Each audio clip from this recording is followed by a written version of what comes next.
करूं, तेरी आराधना करूं, पाप क्षमा कर जीवन दे दे, दया की याचना करूं, तेरी आराधना करूं, तेरी आराधना करूं, पाप क्षमा कर जीवन दे दे, दया की याचना करूं, तेरी आराधना करूं। तू है महान सर्वशक्तिमान, तू ही है मेरे जीवन का संगीत, तू है महान सर्वशक्तिमान, तू ही है मेरे जीवन का संगीत। हृदय के तार तेरे झंकार, हृदय के तार छिड़े झंकार, तेरी आराधना है मधुर गीत, तेरी आराधना है मधुर गीत, जीवन से मेरे तू महिमा पाए, एक ही कामना करूं, पाप क्षमा कर जीवन दे दे, दया की याचना करूं, तेरी आराधना करूं। सृष्टि के हर एक कण कण में छाया है तेरे ही महिमा का राज, सृष्टि के हर एक कण कण में छाया है तेरी ही महिमा का राज। पक्षी भी करते हैं तेरी प्रशंसा, पक्षी भी करते हैं तेरी प्रशंसा, हर पल सुनाते हैं आनंद का राग, हर पल सुनाते हैं आनंद का राग। मेरी भी भक्ति तुझे ग्रहण हो, हृदय से प्रार्थना करूं, पाप क्षमा कर जीवन दे दे, दया की याचना करूं, तेरी आराधना करूं।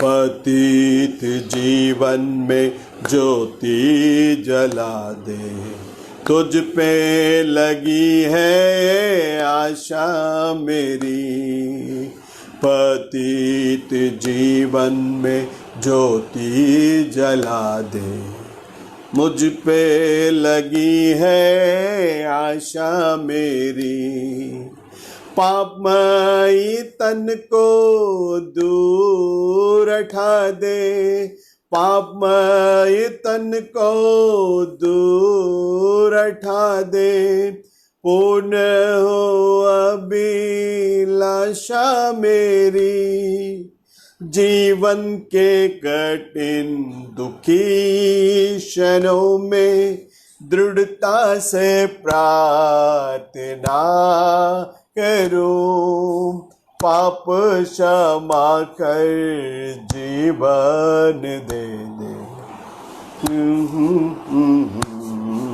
चुना करूं, तेरी आराधना करूं, तेरी आराधना करूं, पाप क्षमा कर जीवन दे दे, दया किया याचना करूं, तेरी आराधना करूं।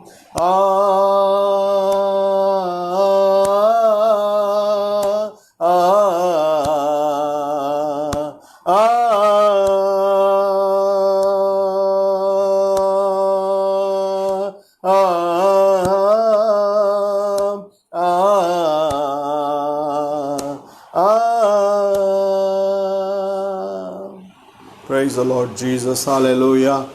धन्यवाद हो परमेश्वर, हम तेरी स्तुति करते हैं, धन्यवाद करते हैं। Praise the Lord Jesus, hallelujah.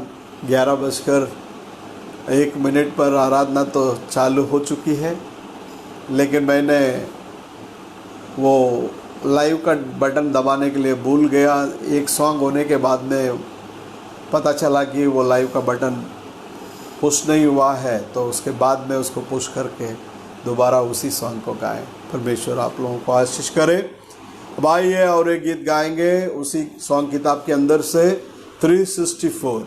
तू मेरा शरण स्थान, तू मेरा गढ़ है, संकट में मेरा दोस्त, मेरा प्रभु। हाँ परमेश्वर के अंदर प्रिय लोगों, यीशु मसीह अकेला ही हमारा शरण स्थान है। हालेलुया जीसस, तू महान है प्रभु, तेरी नाम की जय जयकार हो, तेरे नाम की स्तुति हो।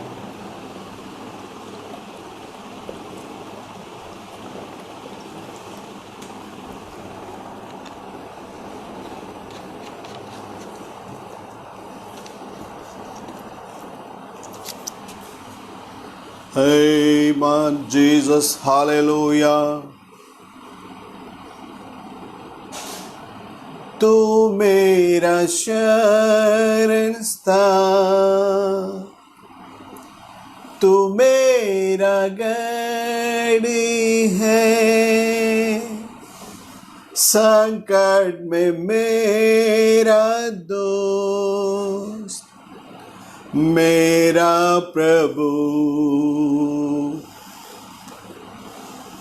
तू मेरा शरण स्थान, तू मेरा गढ़ है,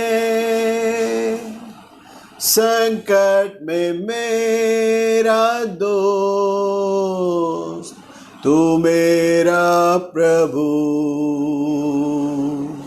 आराधना करूं मैं पूरे दिल से, मैं तुझे ढूंढूंगा संपूर्ण जीवन में, तेरी सेवा करूंगा अपनी सारी चीजों से। मैं हूँ यहाँ,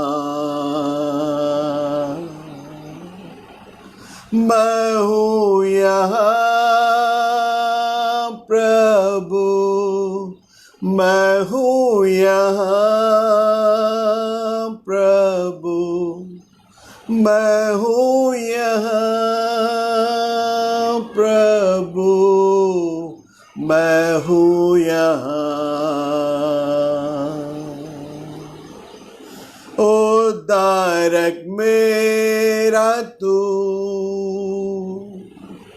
मेरी चंगाई है, संकट में सामर्थ मेरा प्रभु। उद्धारक मेरा तू, मेरी चंगाई है, संकट में सामर्थ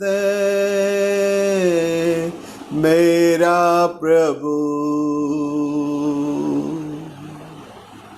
आराधना करूं मैं पूरे दिल से, मैं तुझे ढूंढूंगा संपूर्ण जीवन में, तेरी सेवा करूंगा अपनी सारी चीजों से। मैं हूँ यहाँ, मैं हूँ यहाँ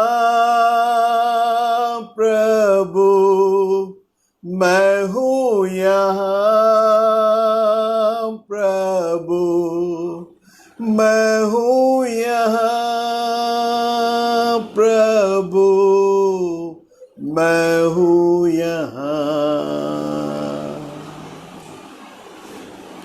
तू मेरा चरवाहा, सांत्वना है मेरा,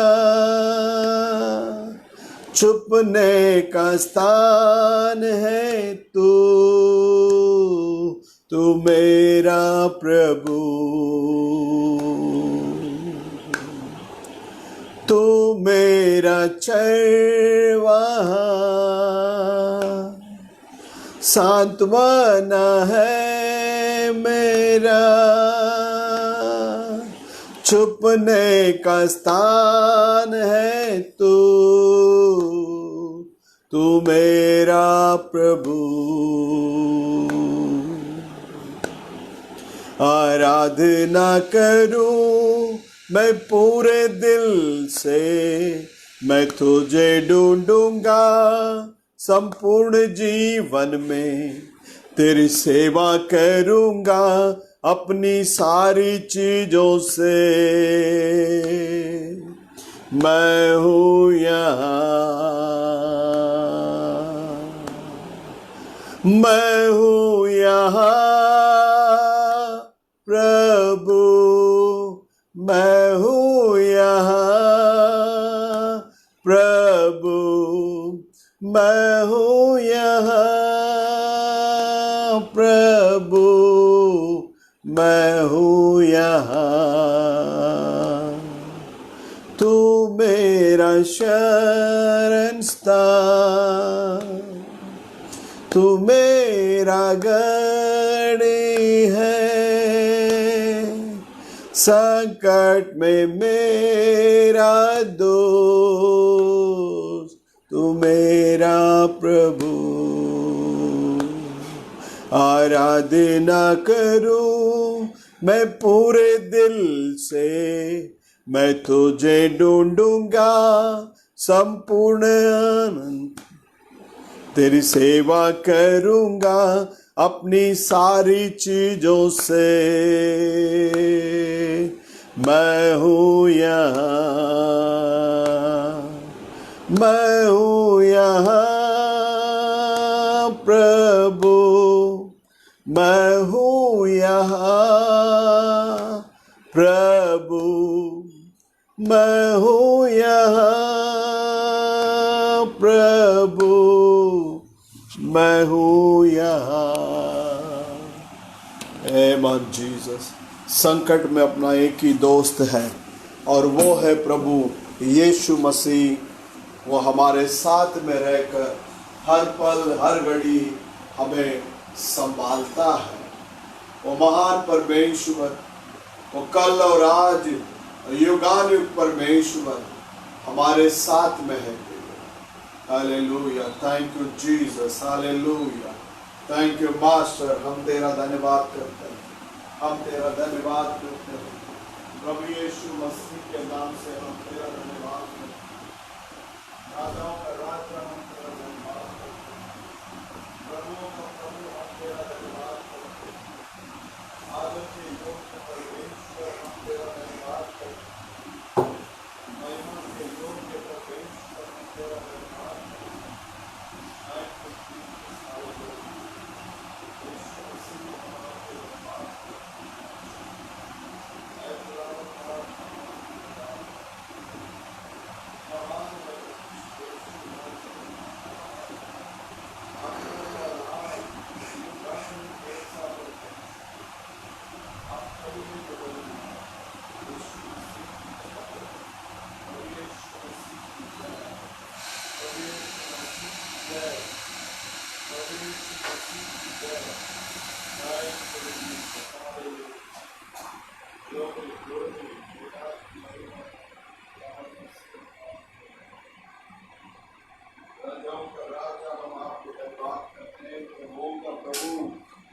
धन्यवाद करते हैं। महिमामय परमेश्वर, हम आपको धन्यवाद करते हैं। यीशु नाजरी के नाम से हम आपको धन्यवाद करते हैं। Hallelujah, hallelujah Jesus, hallelujah. Thank you master. प्रभु यीशु आप महान है, प्रभु यीशु आप महान है प्रभु जी। Hallelujah, thank you Jesus, hallelujah Jesus. गीत गाएंगे।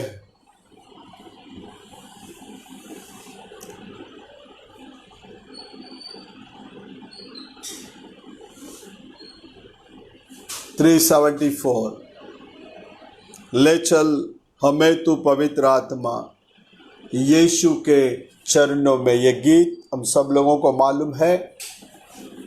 सॉन्ग नंबर है 374, पेज नंबर 142।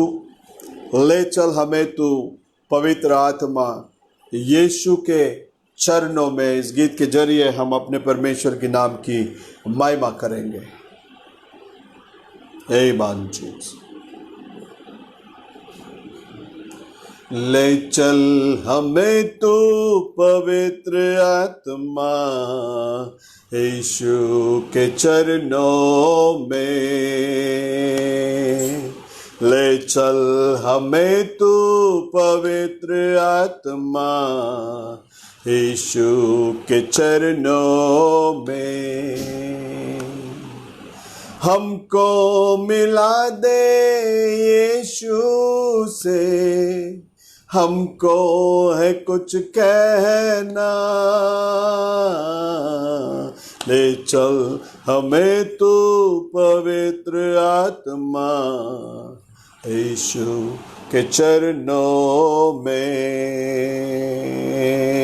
ले चल हमें तू पवित्र आत्मा यीशु के चरणों में। कौन सुनेगा प्रार्थना हमारी यीशु मसीह के सिवा? कौन सुनेगा प्रार्थना हमारी यीशु मसीह के सिवा? यीशु सुनेगा प्रार्थना हमारी, वो ही संभालेगा। ले चल हमें तू पवित्र आत्मा यीशु के चरणों में। ले चल हमें तू पवित्र आत्मा यीशु के चरणों में। जैसे मरियम बैठी थी यीशु के चरणों में। जैसे मरियम बैठी थी यीशु के चरणों में।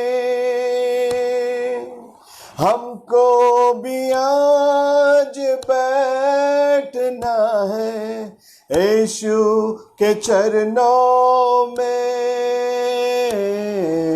ले चल हमें तू पवित्र आत्मा यीशु के चरणों में।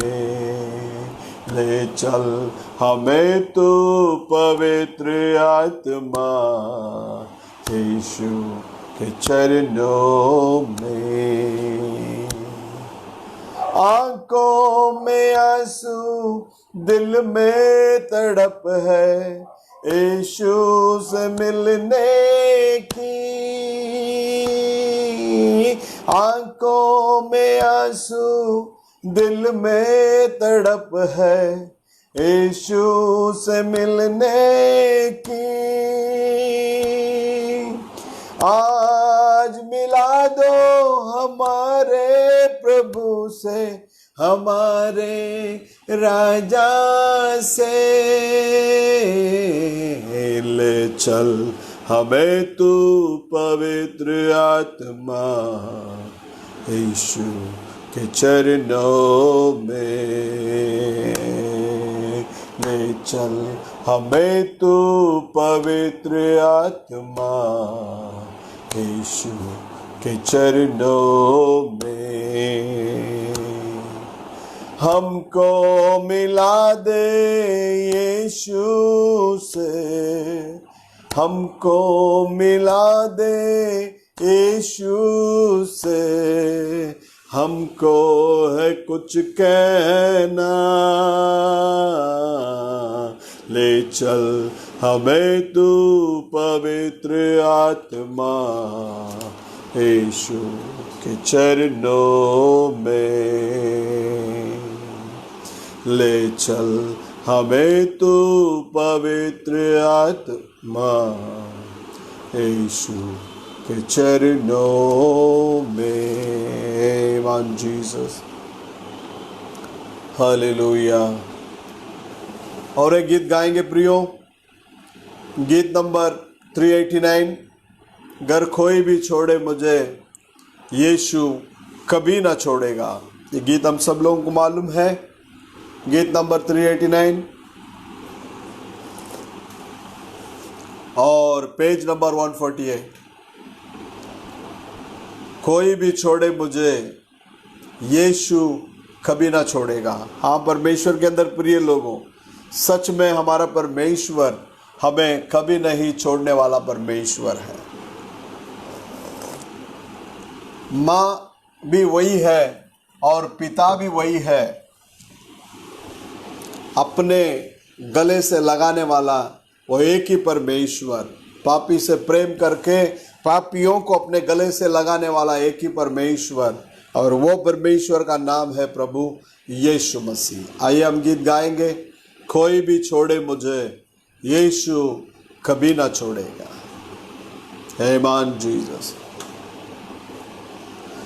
कोई भी छोड़े मुझे यीशु कभी न छोड़ेगा, कोई भी छोड़े मुझे यीशु कभी न छोड़ेगा, कभी न छोड़ेगा, कभी न छोड़ेगा, कभी न छोड़ेगा, कभी न छोड़ेगा, कभी भी नहीं छोड़ेगा। यीशु कभी भी नहीं छोड़ेगा। अगर कोई भी छोड़े मुझे यीशु कभी न छोड़ेगा, कोई भी छोड़े मुझे यीशु कभी न छोड़ेगा। माँ वही है, पिता वही है, माँ वही है, पिता वही है, अपने गले लगाएगा, अपने गले लगाएगा। कोई भी छोड़े मुझे यीशु कभी न छोड़ेगा, कोई भी छोड़े मुझे यीशु कभी न छोड़ेगा। दुख और तकलीफ जब आएगा, दुख और तकलीफ जब आएगा, विनती करूँगा मैं, रक्षा करेगा वो, विनती करूँगा मैं, रक्षा करूँगा मैं। कोई भी छोड़े मुझे यीशु कभी ना छोड़ेगा, कोई भी छोड़े मुझे यीशु कभी ना छोड़ेगा। मेरे लिए इंसान बना, मेरे लिए इंसान बना, मेरे लिए दुख भी सहा, मेरे लिए दुख भी सहा, कोई भी छोड़े मुझे, यीशु कभी न छोड़ेगा, कोई भी छोड़े मुझे, यीशु कभी न छोड़ेगा, कभी न छोड़ेगा, कभी न छोड़ेगा, कभी न छोड़ेगा, कभी न छोड़ेगा, कभी भी नहीं छोड़ेगा, यीशु कभी भी नहीं छोड़ेगा। अभिषेक की आत्मा से, अभिषेक की आत्मा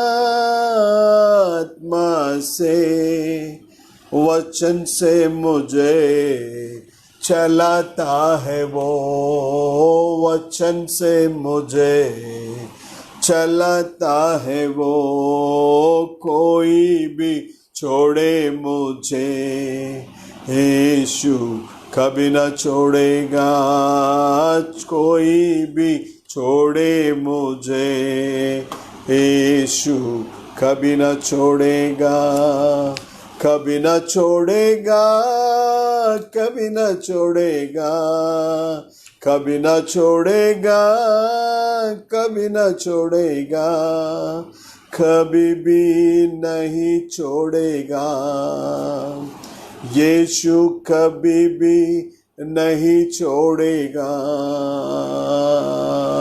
कोई भी छोड़े मुझे, यीशु कभी न छोड़ेगा। सच में परमेश्वर के अंदर प्रिय लोगों, इस दुनिया के अंदर कोई भी हमें छोड़ सकता है, लेकिन हमें नहीं छोड़ने वाला परमेश्वर हमारा प्रभु यीशु मसीह है।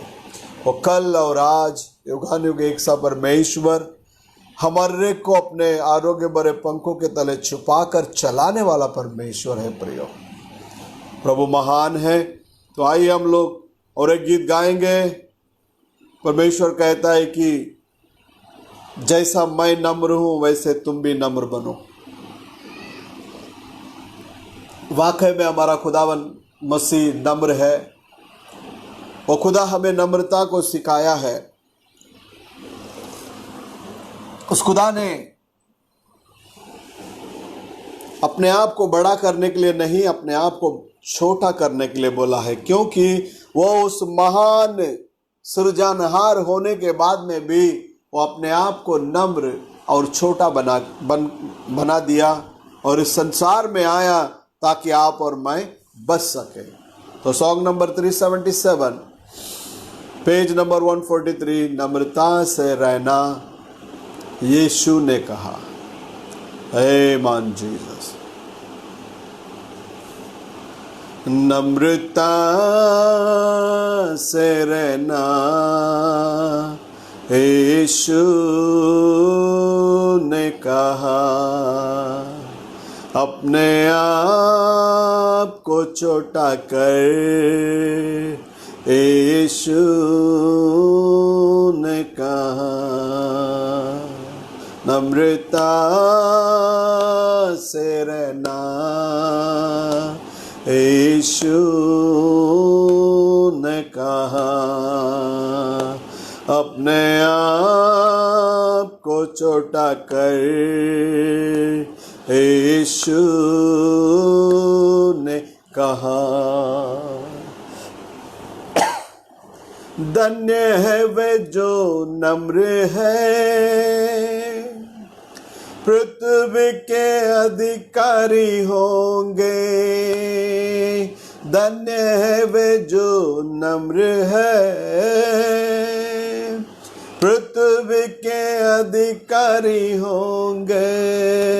नम्रता से रहना यीशु ने कहा, अपने आप को छोटा कर यीशु ने कहा।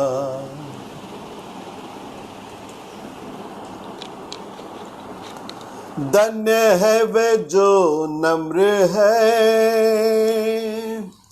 पृथ्वी के अधिकारी होंगे। धन्य है वे जो नम्र है,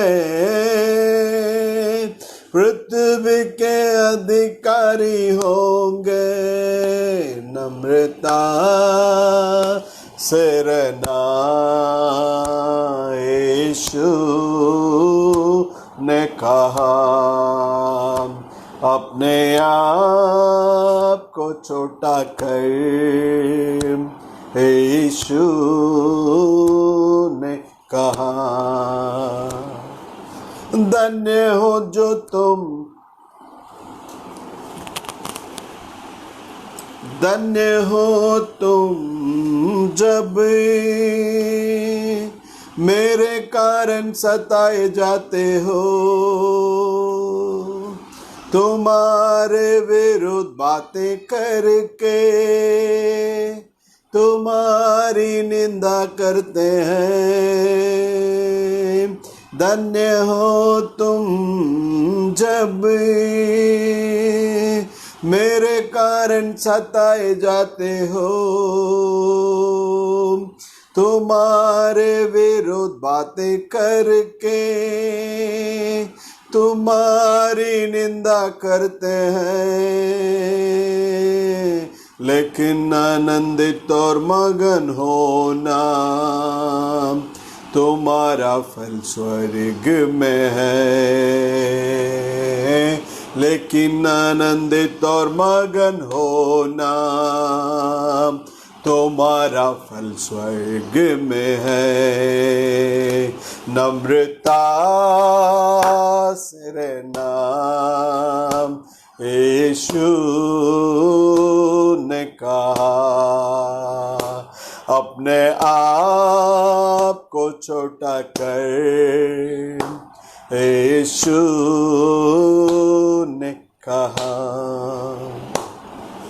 गुरु होकर भी यीशु ने चेलों के पाँव धोए। महान प्रभु होकर भी हमारे लिए रोए।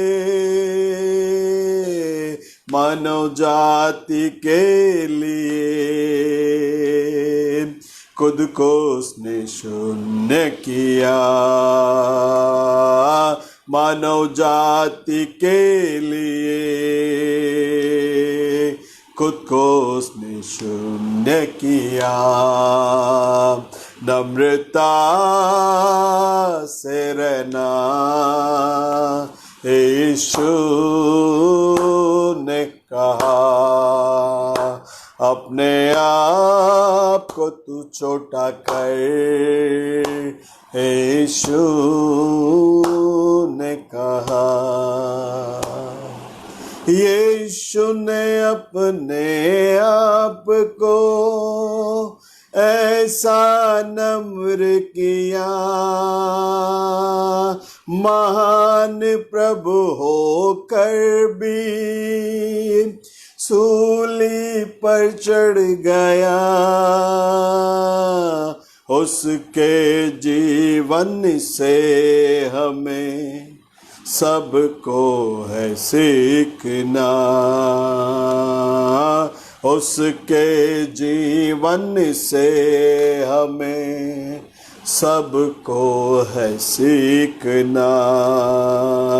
नम्रता से रहना यीशु ने कहा, अपने आप को छोटा कर यीशु ने कहा। हाँ परमेश्वर के अंदर प्रिय लोगों, मसीहत की ज़िंदगी हमें लीन और नम्रता के अंदर लेकर आता है। परमेश्वर हम सभी को आशीष करे। तो आइए और एक गीत गाएंगे, गीत नंबर 345, सॉन्ग नंबर 131, फिर से वो आग बरसा दे, फिर से तूफान आने दे, तेरी महिमा से, तेरी सामर्थ्य से फिर से तू अभिषेक कर। सॉन्ग नंबर 345 और पेज नंबर 131। हम सब लोग अपने तन मन दिलों से दिल खोल कर हम अपने परमेश्वर के लिए गाएंगे। आपके घर में आप लोग गाने के समय में कौन देखता है, कौन देखेगा, ये सब बातों को छोड़कर प्रभु मुझे देख रहा है और मैं गा रहा हूं प्रभु के लिए करके तन मन दिलों के साथ प्रभु परमेश्वर के लिए गाइए। क्योंकि जहाँ कहीं भी स्तुति का बेट चढ़ाया जाता है वहाँ वहाँ प्रभु का उपस्थिति आता है। जहाँ जहाँ परमेश्वर के नाम को हम लोग ऊंचा उठाते हैं वहाँ वहाँ वो प्रभु स्वयं आकर हमें आशीष करते हैं। तो आइए परमेश्वर के अंदर प्रिय लोगों, 345 फिर से वो आग बरसा दे, फिर से तूफान आने दे, तेरी महिमा से, तेरी सामर्थ्य से फिर से तू अभिषेक कर दे। कुछ साल पहले मैं जब जालना में सेवा के लिए जाता था तब कुछ बच्चे लोगों ने मेरे पास आकर मिले और मुझसे बात करने लगे, कहने लगे अंकल हम लोग जब घर के वहाँ जब फिर से आग वो सॉन्ग हम लोग गा रहे थे जो यीशु मसीह का तस्वीर जो हाफमैन के द्वारा जो निकाला गया, वो उसी के सम्मान हम लोगों को यीशु मसीह जो है वहाँ दर्शन दिए करके वो बच्चे लोग बताए। आज भी मुझे याद है। वो खुदा बाप हमें भी अपने सामर्थ्य से बढ़कर हमें चलाने के लिए वो जीवित परमेश्वर है। तो आइए हम तन मन दिलों से अपने प्रभु के लिए गाएंगे। फिर से वो आग बरसा दे, फिर से तूफान आने दे, तेरी महिमा से, तेरे सामर्थ्य से फिर से तू अभिषेक कर दे। फिर से वो आग बरसा दे, फिर से तूफान आने दे, तेरी महिमा से, तेरे सामर्थ्य से फिर से तू अभिषेक कर दे। पवित्र आत्मा, पवित्र आत्मा, पवित्र आत्मा, पवित्र आत्मा, पवित्र आत्मा,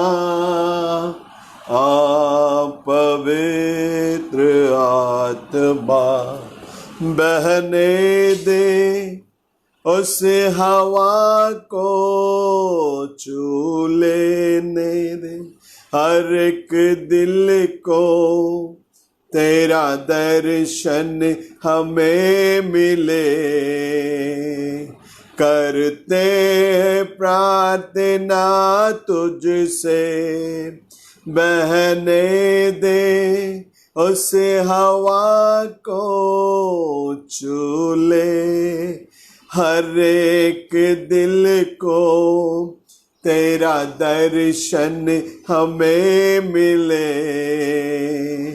करते हैं प्रार्थना तुझसे, तेरी महिमा से, तेरे सामर्थ्य से तू अभिषेक कर दे। पवित्र आत्मा, पवित्र आत्मा, पवित्र आत्मा, आप पवित्र आत्मा, आप पवित्र आत्मा, आप पवित्र आत्मा, तू बदल दे मेरे मन को, दे आशीष इस जीवन को, तेरी करुणा हम पे बरसे, अपने मार्ग पे चला हमको, तू बदल दे मेरे मन को, दे आशीष इस जीवन को, तेरी करुणा हम पे बरसे, अपने मार्ग पे चला हमको, तेरी महिमा से तेरे सामत से फिर से तू अभिषेक कर दे। आप पवित्र आत्मा, पवित्र आत्मा, आप पवित्र आत्मा, आप पवित्र आत्मा, आप पवित्र आत्मा, आप पवित्र आत्मा, फिर से वो आग बरसा दे, फिर से तूफान आने दे, तेरी महिमा से तेरे सामर्थ से फिर से तू अभिषेक कर दे। यस मास्टर, जितने भी हमारे प्यारे भाई बहन परमेश्वर अब तेरे सम्मुख में ऑनलाइन जुड़े हैं, खुदा बाप सभी को तो आशीष कर, सभी को तू बरकत दे, सभी के ऊपर तेरे अनुग्रह के हाथ उतरने दे मेरे परमेश्वर। तू दया का सागर है मेरे अब्बा, तू दया का सागर है मेरा परमेश्वर, तू महान महान महान परमेश्वर है राजा। तू कल और आज युगान युग एक सा परमेश्वर है मेरे प्रभु, तू महान है। तू कल और आज युगान युग एक सा परमेश्वर है, तू महान है मेरे परमेश्वर राजा। तू महान है, तू महान है, तू महान है, तू महान है खुदावन बाप, तू महान है परमेश्वर। हालेलुया, तेरे नाम की जय हो, तेरे नाम की स्तुति हो, तेरे नाम की महिमा हो परमेश्वर। Hallelujah, thank you master. हम तेरा धन्यवाद करते हैं यीशु राजा, हम तेरा धन्यवाद करते हैं।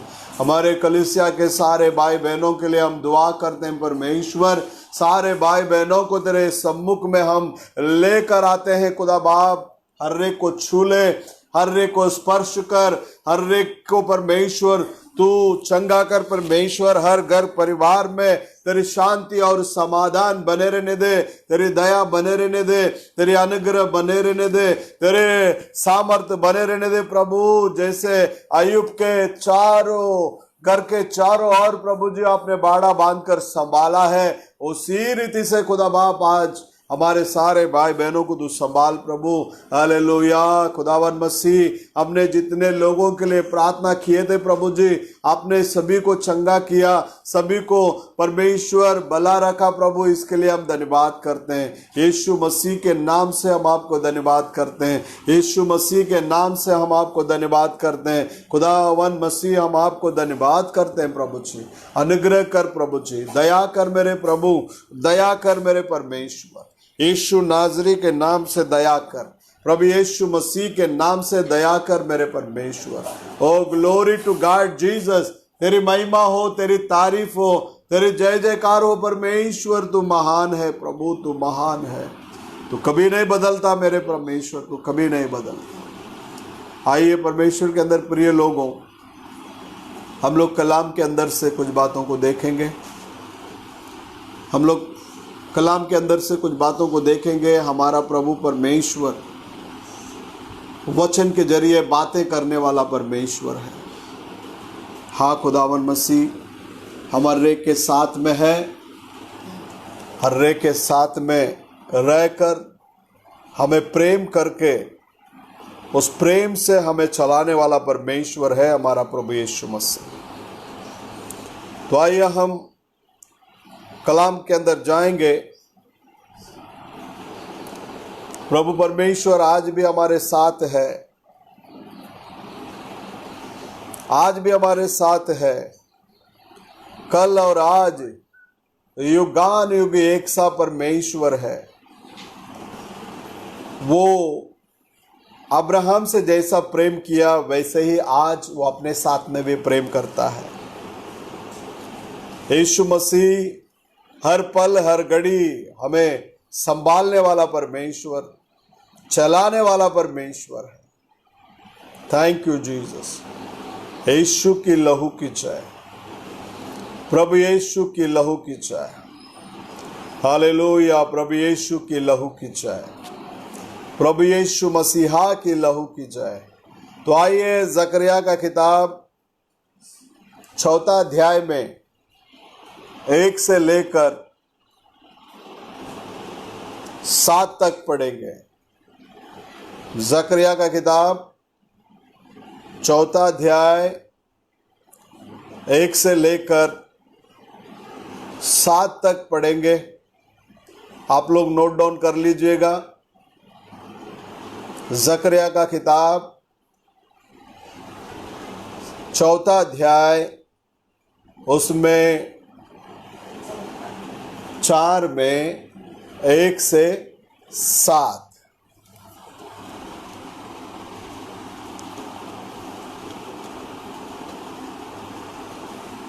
यही बात।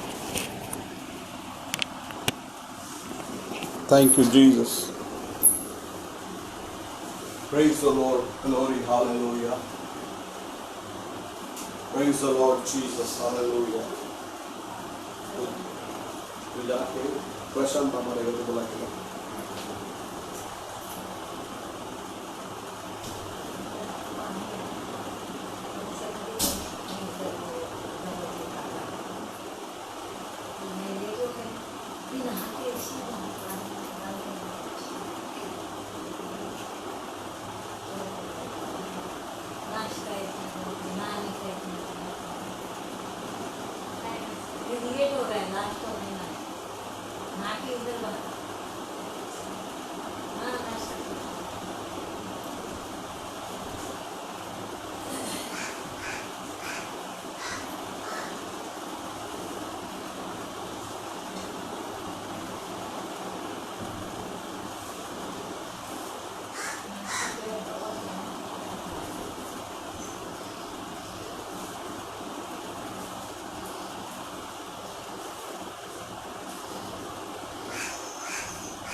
जी, मेरे पास तमिल बाइबल है, उसके अंदर से मैं पढ़ता हूँ। என்னோடு பேசின தூதன் திரும்பி வந்து நித்திரை பண்ணுகிற ஒருவனை எழுப்புவது போல் என்னை எழுப்பி நீ காண்கிறது என்னவென்று கேட்டான். அதற்கு நான், இதோ முழுவதும் பொன்னினால் செய்யப்பட்ட குத்துவிளக்கை காண்கிறேன். அதன் உச்சியில் அதன் கிண்ணமும், அதன் மேல் அதன் 7 அகல்களும், அதன் உச்சியில் இருக்கிற அகல்களுக்கு போகிற 7 குழாய்களும் இருக்கிறது. அதன் அருகில் கிண்ணத்திற்கு வலதுபுறமாக ஒன்றும் அதற்கு இடதுபுறமாக ஒன்றுமாக 2 ஒலிவு மரங்கள் இருக்கிறது என்றேன். நான் என்னோட பேசின தூதனை நோக்கி, ஆண்டவனே, இவைகள் என்னவென்று கேட்டேன். என்னோட பேசின தூதன் மறுமொழியாக, இவைகள் இன்னதென்று உனக்கு தெரியாதா என்றார். ஆண்டவனே, எனக்கு தெரியாது என்றேன். அப்பொழுது அவர், செருபாபேலுக்கு சொல்லப்படுகிற கர்த்தருடைய வார்த்தை என்னவென்றால், பலத்தினாலும் அல்ல, பராக்கிரமத்தினாலும் அல்ல, என்னுடைய ஆவியினாலே ஆகும் என்று சேனைகளின் கர்த்தர் சொல்லுகிறார். பெரிய பர்வதமே, நீ எம்மாத்திரம், செருபாபேலுக்கு முன்பாக நீ சமபூமி ஆவாய். தலைக்கல்லை அவன் கொண்டு வருவான், அதற்கு கிருபை உண்டாவதாக, கிருபை உண்டாவதாக என்று ஆர்ப்பரிப்பார்கள் என்றார். मेरे साथ में बात किए जो किया उस दूत की ओर मैं लौट कर आकर, क्षमा कीजिएगा, मेरे साथ में जो दूत बात किया वो लौट कर आकर अब तक क्यों सो रहा है। एक व्यक्ति को, मतलब अब तक सोने वाला एक व्यक्ति को उठाने जैसा मुझे उठाया, तो क्या देखता है करके पूछा। तब मैं पूर्ण रीति से सोने से बनाया गया एक दीवट को देखता हूं। उसके चोटी पर एक वाटी है और उस वाटी के साथ में 7 चीजें हैं और उस 7 चीजों के अंदर जाने के लिए कुछ पाइप्स भी रखा है करके, और उसके नजदीक उस वाटी के दाएं और बाएं 2 जलपाई का झाड़ है करके उसने बताया। मेरे पास बात करने वाला दूत को देखकर, है प्रभु ये क्या है करके मैंने पूछा। मेरे साथ में बात करने वाला दूत उत्तर देते हुए, ये क्या है करके तुझे नहीं मालूम है क्या करके पूछा। तब मैंने कहा, है प्रभु मुझे नहीं पता। तब उसने कहा, जरुब्बाबेल को जो बताया जाता है परमेश्वर का वचन क्या है, ना तो बल से ना तो सामर्थ्य से, मेरे आत्मा से होगा करके सेनाओं का यहोवा कहता है। ये बड़ा पहाड़ तो कितना जरुब्बाबेल के सामने समतल हो जाएगा और सिरे का पत्थर को वो लेकर आएगा। उसको उसके अनुग्रह हो करके लोग जय जयकार करेंगे। हाँ परमेश्वर के अंदर प्रिय लोगों, परमेश्वर का वचन जकरिया 4 अध्याय में 1 से लेकर 7 तक अभी हम लोगों ने पढ़े। तो इस वचन के आधार पर अंतिम समय का नबी एक संदेश को दिया है, अनुग्रह का संदेश। परमेश्वर के अंदर प्रिय लोगों, मेरे साथ में बात किया उस दूत लौट कर आकर उसने कहा, तू अब तक क्यों सो रहा है। सोने वाले को उठाने जैसा मुझे क्या किया, उठाया। हाँ परमेश्वर के अंदर प्रिय लोगों, मैं और आप जो है अब अंतिम समय के अंदर है। इस अंतिम समय में हम लोग हमेशा हमेशा जागते रहने वाले लोग होना चाहिए। शास्त्र लेख हमें कहता है, हमेशा जागते रहो और प्रार्थना करते रहो। परमेश्वर के अंदर प्रिय लोगों, ये प्रभु का आगमन कभी भी हो सकता है। प्रभु कभी भी आ सकते हैं। उस घड़ी में हम लोग आकर पहुंचे हैं। तो इस आखिरी समय के अंदर हम लोगों को मत्ती 25वां अध्याय अच्छी रीति से मालूम है। उस 25वां अध्याय के अंदर 10 कुंवारियों के बारे में बात करता है परमेश्वर। अब 10 कुंवारी थी। अब 10 कुंवारी होने के बावजूद में भी वो 10 में 5 शानी थी और 5 मूर्ख थी। परमेश्वर के अंदर प्रिय लोगों, और ये अंतिम दिनों के अंदर में भी ये सीन आपको देखने के लिए मिलेगा। शानी कुंवारी जो है इस अंतिम समय का संदेश को स्वीकार करेगी और इस अंतिम समय के संदेश को छोड़कर वो भागेगी नहीं, और इस अंतिम समय के संदेश के साथ में वो बनी रहेगी।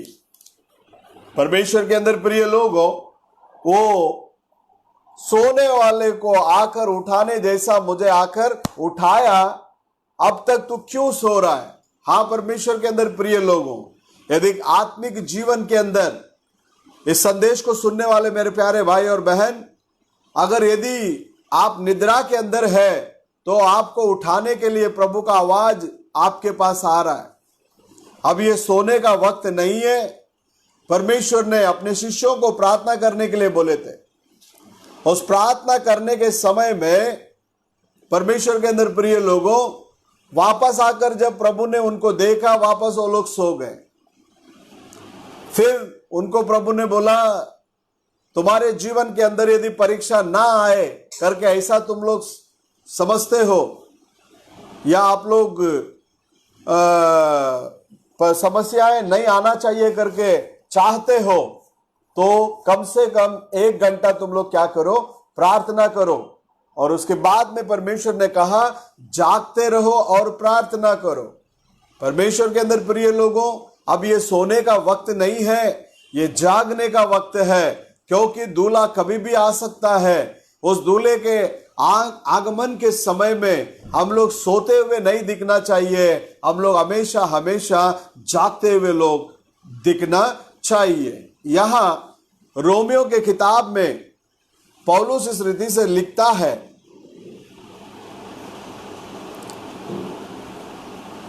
तेरहवां अध्याय 10 से मैं पढ़ता हूं। रोमियो का किताब 13वां अध्याय 10 से मैं पढ़ रहा हूं। प्रियो, प्रेम दूसरे को बुराई नहीं करता, इसलिए प्रेम व्यवस्था का पूर्णता है। अब नींद से उठने का समय आ गया करके बोलता है।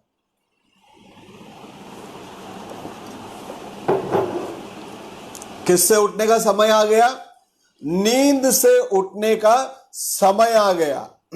वहां हम लोग देखे थे, सोने वाले को उठाने जैसा वो दूत आकर मुझे क्या किया, उठाया। बोला, तू अब तक क्यों सो रहा है, उठ, क्योंकि अब दृश्यों को देखने का यह समय है। परमेश्वर के अंदर प्रिय लोगों, परमेश्वर का भेजा हुआ अंतिम समय का संदेष्टा के द्वारा जो कुछ भी संदेश हमें मिली है, वो संदेश हमें सिद्धता के अंदर लेकर जाती है। तो यहां रोमियो का किताब में लिखता है, नींद को छोड़कर उठने का समय आ पहुंचा है। हम युग को जाना हुआ लोगों के मानिंद ऐसे चलना चाहिए। हम विश्वासी जब बने, वो उद्धार हमारे समीप में था, अब वो हमारे अधिक निकट है, मतलब अधिक समीप में है। पौलुस कितना अच्छाई से रोमियो को लिखने के टाइम पर लिखता है, देखिए, नींद से उठने का समय आ पहुंचा है और हम लोग युग और समय को जानते हुए इस रीति से चलना चाहिए। और हम लोग जब विश्वासी बने, परमेश्वर के अंदर प्रिय लोगों, हम जब परमेश्वर का इस वचन को स्वीकार किए, प्रभु के पास आए, तब से अब जो है समय जो है बहुत समीप आ गया है, बहुत निकट आ गया है। और कहता है 12वां वचन में, रात बीत गई, रात बीत गई और दिन समीप आया है, इसलिए अंधकार की कामों को हम धकेल कर या छोड़कर, अपने अंदर से निकालकर, उस ज्योति का हथियार को हम लोग क्या करना चाहिए, पहन लेना चाहिए करके यहां पहला कलीसिया का नबी पौलुस इस रीति से रोमियो के किताब में वो लिखता है। परमेश्वर के अंदर प्रिय लोगों, लिखा हुआ व्यक्ति पौलुस है, लेकिन परमेश्वर का वचन, परमेश्वर के आत्मा के द्वारा उसको प्रेरणा किया। उसके बाद में वो लिखने की क्या किया, शुरुआत की। रात बीत गया है प्रियो, और दिन समीप में आ गया, और इसलिए अंधकार की क्रियाओं को हम लोग छोड़कर उस ज्योति की शस्त्र को हम लोग पहन लेना चाहिए। इस अंतिम समय के अंदर शैतान लोगों को पकड़ कर रखा है प्रियो। इस अंतिम समय के अंदर शैतान ने क्या किया, लोगों को पकड़ कर रखा है। लेकिन आप और मैं धन्य है, हमें परमेश्वर ने उस शैतान की सारे बंधनों से हमें छुड़ाकर क्या किया, बाहर लेकर आया। हाँ परमेश्वर के अंदर प्रिय लोगों, फिर भी शैतान का कोशिश क्या रहेगा, हम हमेशा परमेश्वर से दूर रहे। इसी बातों को वो चाहता है, हम हमेशा परमेश्वर के से कैसा रहे, दूर रहे। हाँ परमेश्वर के अंदर प्रिय लोगों, यदि हम परमेश्वर के अंदर से दूर कैसे हो जाएंगे, हमें शैतान अच्छी तरह से जानता है। इस दुनिया की कुछ छोटी मोटी बातों को हमारे सामने ले आकर हमको परमेश्वर के आशीष से, परमेश्वर के सामर्थ्य से हमें जो है वो दूर कराना चाहता है। परमेश्वर के अंदर प्रिय लोगों, हमारा परमेश्वर महान है, और वो कल और आज युगान युग के लिए एक सा परमेश्वर है। तो शास्त्र लेख में पौलुस कहने के समय पर कहता, 13वां वचन के अंदर क्या लिखता है, हम लोग देख सकते हैं, नाचना, और उसके बाद में लिखता है, तमिल के अंदर लिखता है कि कलियाटुम वेरियुम वेसितनमुम काम विगारमुम वाकवादमुम पुरामयुम उल्लवर्गलाय नडवामल பகலிலே நடக்கிறவர்கள் போல सीराय नड़क कड़वोम। इसको मैं हिंदी में पढ़ता हूं। रोमियो का किताब 13वां अध्याय में 13वां वचन,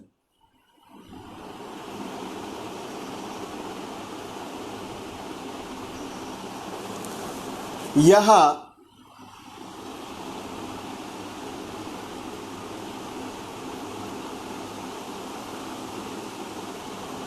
जैसे दिन में वैसे ही हमें उचित रूप से चलना चाहिए, ना कि लीला क्रीड़ा, इसको तमिल में कलियाट करके बोलता है, ना तो लीला क्रीड़ा और पियक्कड़पन।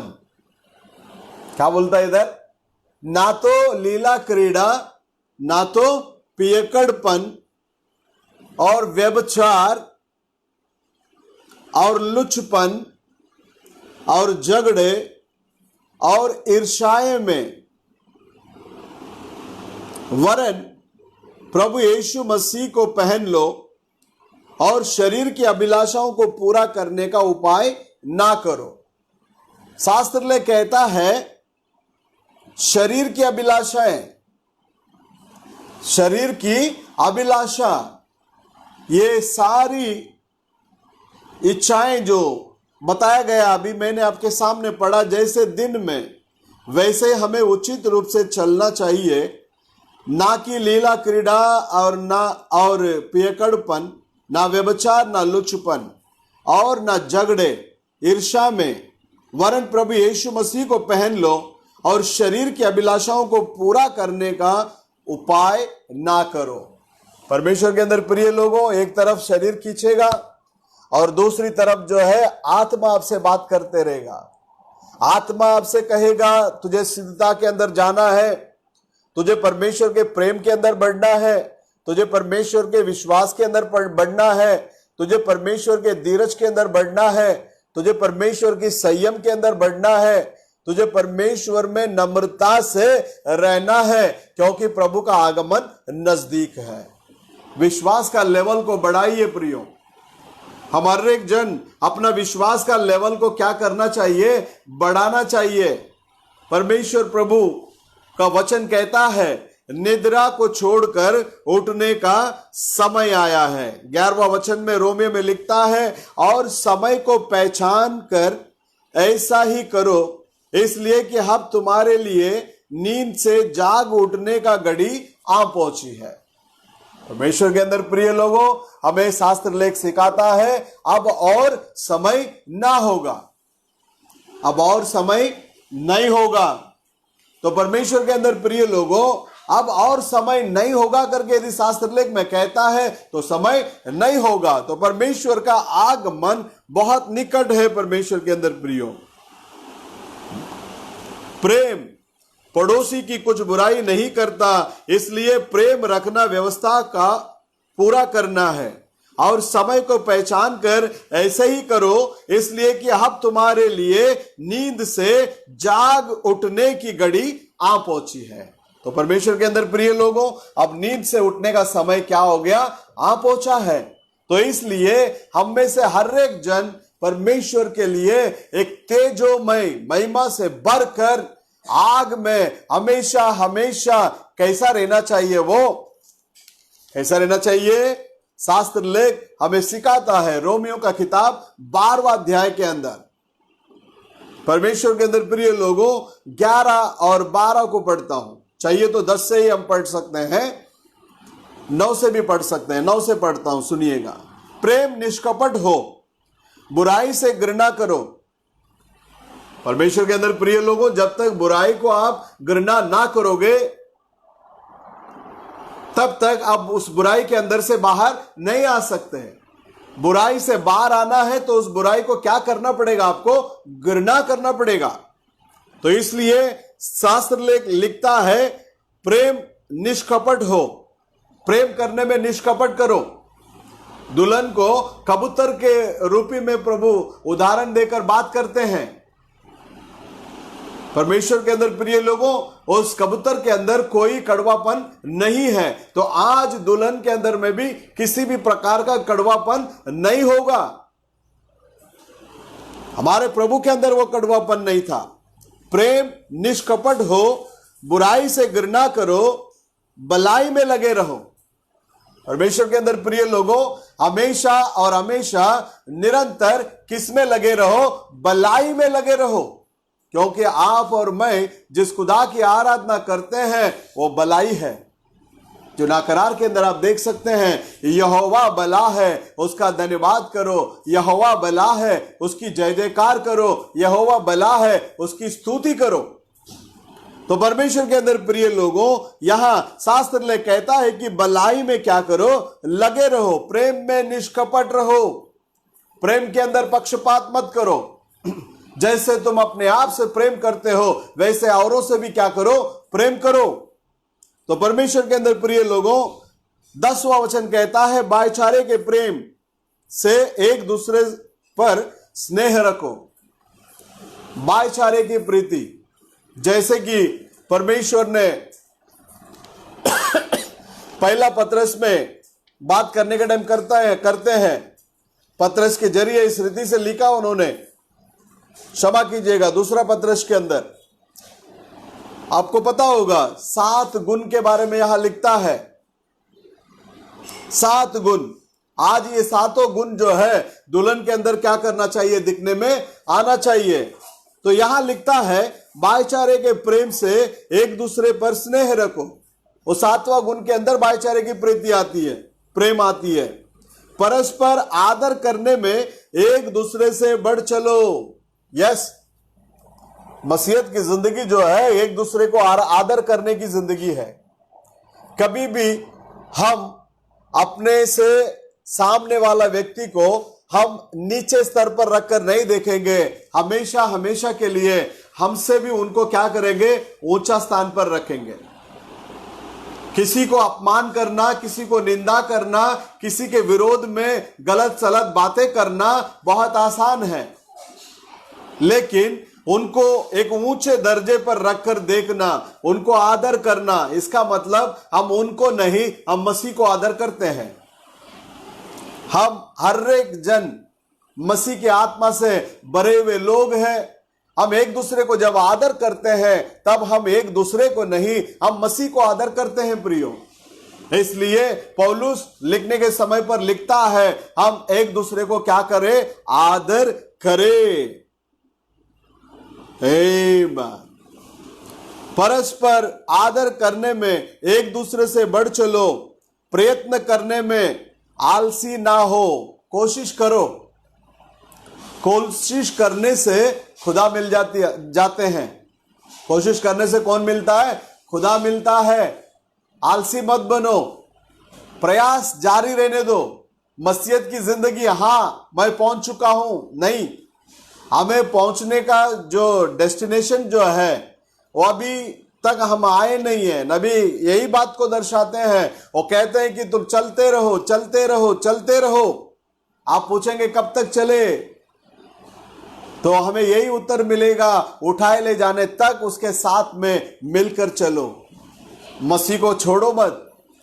मसीह से कहो, प्रभु यदि मैं पकड़ूं तो मैं छोड़कर भाग जाऊंगा, छोड़कर भाग जाऊंगी, आप मुझे पकड़ लो। यदि आप मुझे पकड़ोगे, आप किसी भी हालात में मुझे नहीं छोड़ोगे। हाँ परमेश्वर के अंदर प्रिय लोगों, हम मसीह को पकड़ना और मसीह हमें पकड़ना, इसमें बहुत अंतर है। यदि हम मसीह को पकड़ेंगे तो हम मसीह को छोड़कर भाग जाएंगे। यदि मसीह हमें पकड़ेंगे तो हम कभी भी मसीह को छोड़कर क्या नहीं कर सकते, भाग नहीं सकते। तो यहां प्रयत्न करने में आलसी ना बनो, आत्मिक उन्माद में बरे रहो। इसको तमिल में कहता है आवियल आनलायिरुंगल। हमेशा हमेशा ये जलता हुआ दिखने में आना चाहिए, उन्माद। आप लोग तो अभी नए जमाने के बच्चे हैं, बहुत सारे लोग जो हमारे बचपन के अंदर हम लोग देखते हैं, जब चूल्हा जलता था घर में, जब वो बुझने की स्थिति में जब आती है तो एक लकड़ी का टुकड़ा को फिर से वो लोग क्या करेंगे, उठाकर ऊपर रख देंगे, जो वो बुझने वाली आग भी वापस इस लकड़ी के साथ क्या करने के लिए चालू करेगा, वो जलने के लिए चालू कर देगा। अब दो सूखा लकड़ी जब जलता है, इस बीच में एक गीला लकड़ी को क्या कर देंगे, बीच में रख देंगे, तो क्या होगा, वो दोनों लकड़ी जब भड़क उठकर जलने लगता है, उस गरमाइश में ये गीला लकड़ी भी क्या हो जाएगा, सूख जाएगा और इसमें भी आग पकड़ने के लिए चालू हो जाएगा। हम मसीह के इस आत्मा में, इस अग्नि में उन्माद होना चाहिए।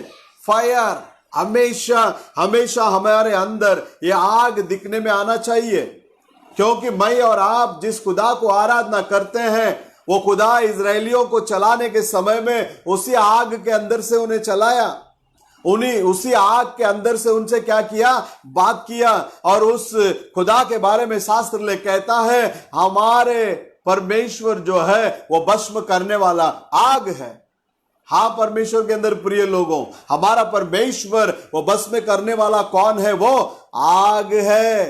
वो खुदा बाप आज हमारे साथ में है, और उस खुदा परमेश्वर से आप बातें कीजिए और सीधाई से बताइए, प्रभु आप मुझे उस आत्मा में उन्माद बना। आमीन। शास्त्र ले कहता है आत्मिक उन्माद में बरे रहो, प्रभु की सेवा करते रहो। प्रभु की सेवा, तरह तरह का सेवा है। शास्त्र लेख में हम लोग देखते हैं बहुत सारे स्त्रियां अपने धन संपत्ति से प्रभु की सेवा में क्या किए, मदद किए करके बोलता है। हाँ परमेश्वर के अंदर प्रिय लोगों, स्त्री को जो सेवा जो है, प्रचार करने का सेवा नहीं है।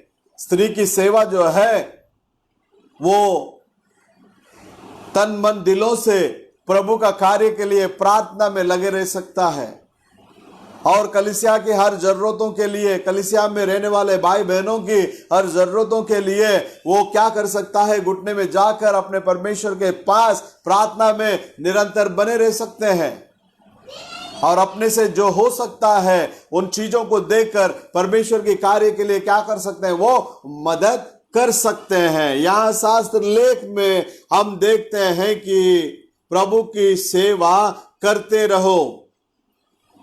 आशा के विषय में आनंदित। हाँ परमेश्वर के अंदर प्रिय लोगों, आशा के अंदर कैसे रहो? आनंदित रहो करके बोलता है। पौलुस फिलिपियों में लिखने के टाइम पर लिखता है 4:4 के अंदर, वो कहता है प्रभु में सदैव आनंदित रहो। परमेश्वर के अंदर प्रिय लोगों, परमेश्वर के अंदर सदैव आनंदित रहो। कैसे आप परमेश्वर में सदैव आनंदित रह सकते हैं?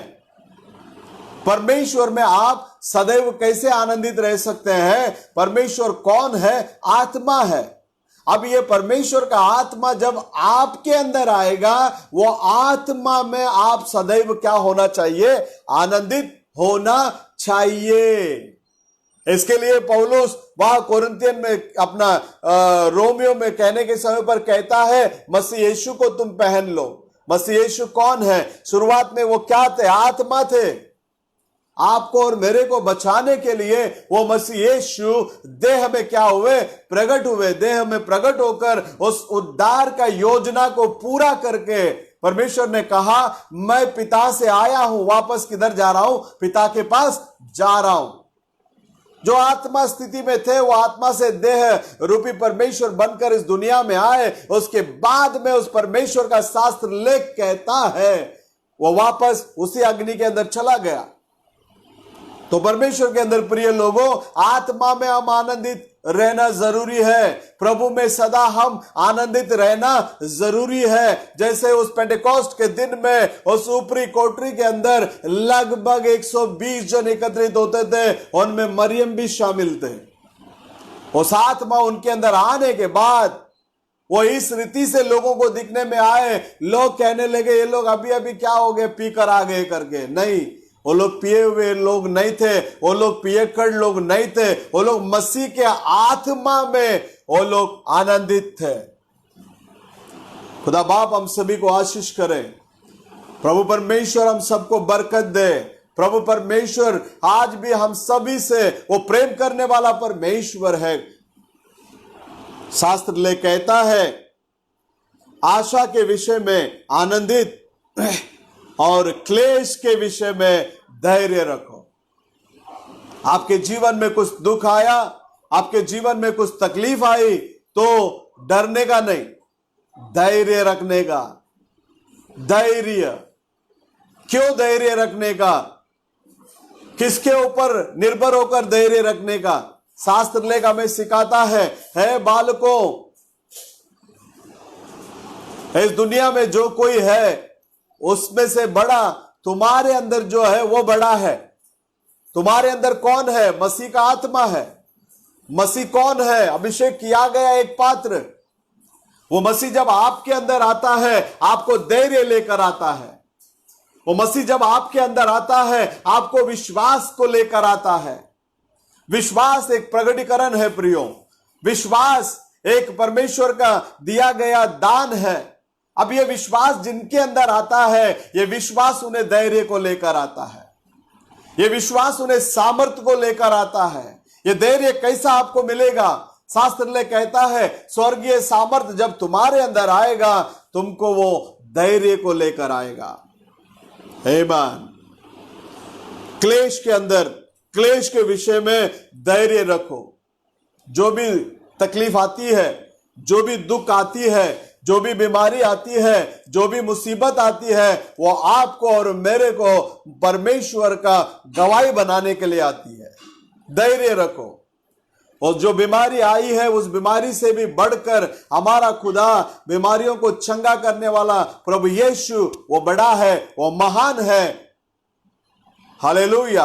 आप और मैं उस खुदा को जानकर आराधना करते हैं, अनजाने में नहीं। तो इसलिए धैर्य रखो। अय्यूब के जीवन में बहुत बड़ी तकलीफें आई, उस तकलीफ के साथ साथ प्रभु का अनुग्रह उसको छोड़कर कभी गया नहीं है। प्रभु का ग्रेस, प्रभु की वो अनुग्रह उसके साथ में बना रहा। उसी खुदा को मैं और आप आराधना करते हैं। हालेलुया। शास्त्र लेख हमें सिखाता है वो अय्यूब जितना भी खोया उन सारी बातों को वापस प्रभु दुगना आशीष के साथ में दिया है, क्योंकि अय्यूब से हमारा प्रभु प्रेम किए थे। क्या हमारा परमेश्वर केवल अय्यूब से ही प्रेम किया? आपसे और मेरे से प्रेम नहीं किया। परमेश्वर के अंदर प्रिय लोगों, जितना अय्यूब से प्रेम किया उतना ही हमसे भी वो खुदा प्रेम किया है। हो सके तो उससे बढ़कर खुदा हमसे प्रेम किया है, क्योंकि हम उसके हड्डी में से हड्डी है, उसके मांस में से कौन है? मांस है प्रियो।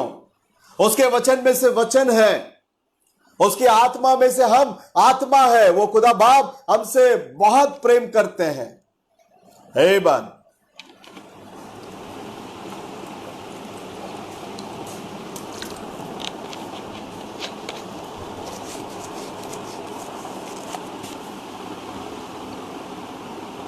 हे मान। उसके बाद में लिखता है, क्लेश के विषय में धैर्य रखो।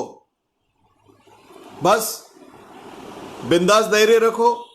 कितना भी बड़ी मुसीबतें आने दो, कितना भी बड़े तकलीफें आने दो, आप धैर्य के साथ में उसका सामना करो। वो आपसे क्या हो जाएगा? भाग जाएगा। एक अंधे को पकड़कर लेकर आए थे प्रभु के पास। कहने लगे, ये जो अंधा पैदा हुआ, ये किसका किया गया पाप है? इसका पाप है या इसका माँ बाप ने किया? उस पाप के वजह से ये अंधा बनकर जन्म हुआ है। तो परमेश्वर वहां उनको रिप्लाई देते हैं, ना तो इसका पाप, ना तो इनका माँ बाप का पाप, परमेश्वर का महिमा होने के लिए, परमेश्वर की क्रिया प्रकट होने के लिए ये इस रीति से पैदा हुआ है।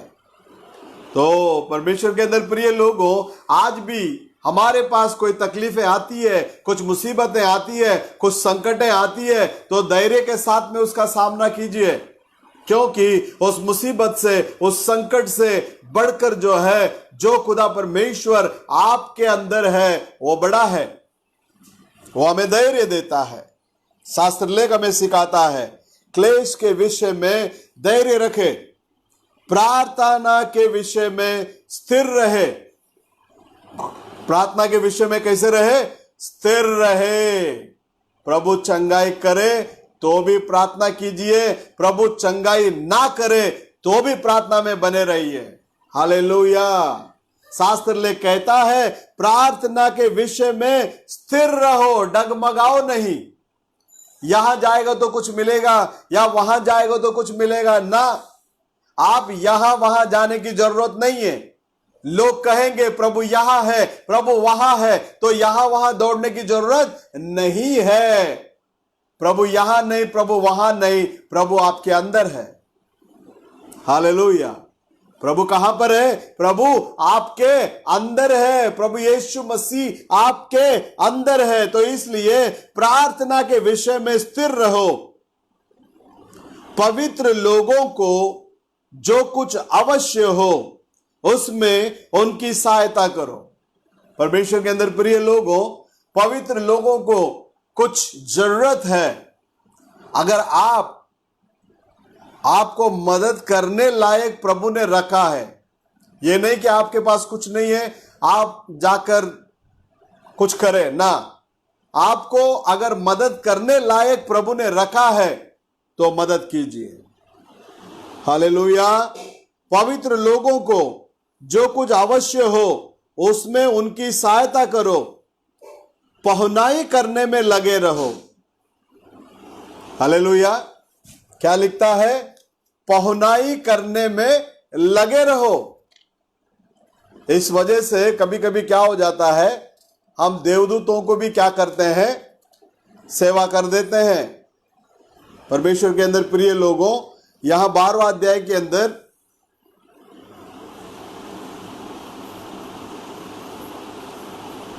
13वां वचन को पढ़ता हूं। पवित्र लोगों के जो कमीपना में, उनको क्या करो? मदद करो। और अन्य लोगों को क्या करो? पहुनाई करो। अन्य लोगों को, अपने लोगों को तो हर कोई पहुनाई करता है ना।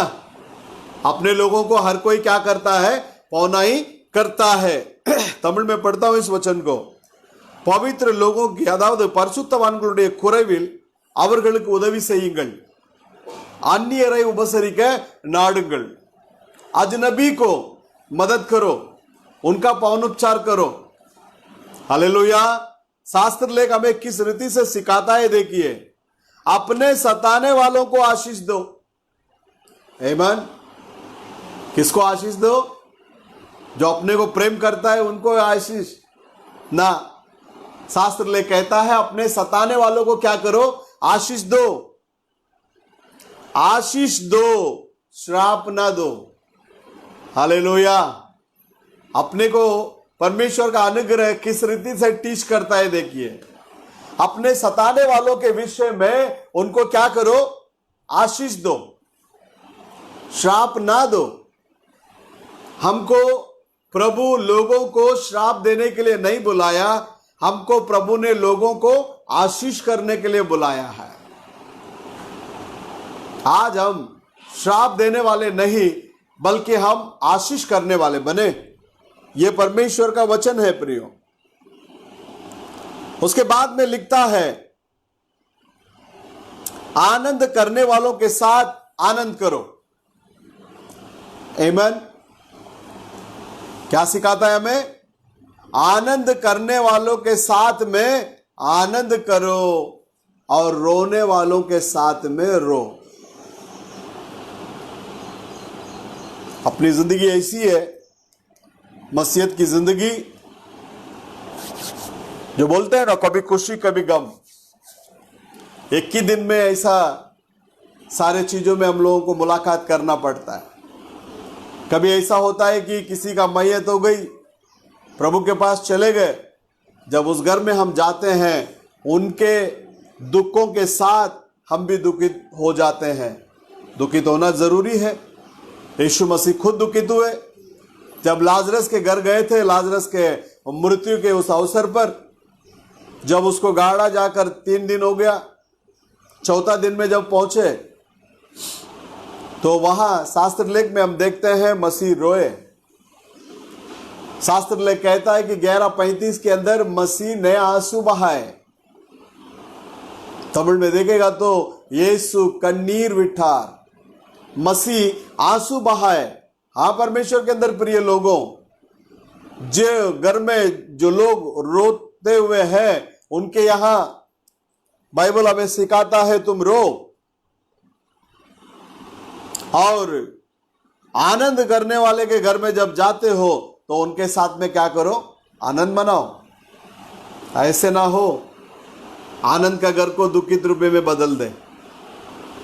जहां आनंद है वहां उनके साथ में आनंद करो, और रोने वालों के साथ में तुम क्या करो? रो। आपस में एक सा मन रखो। मन कितना होना चाहिए? अभी हम लोग हर जगह से प्रभु के साथ में जुड़े हैं। मैं मेरे घर से प्रभु के साथ में जुड़ा हूं। आप लोग अपने अपने घरों से जुड़े हैं। कुछ भाई पंजाब से भी हमारे साथ में जुड़े हैं।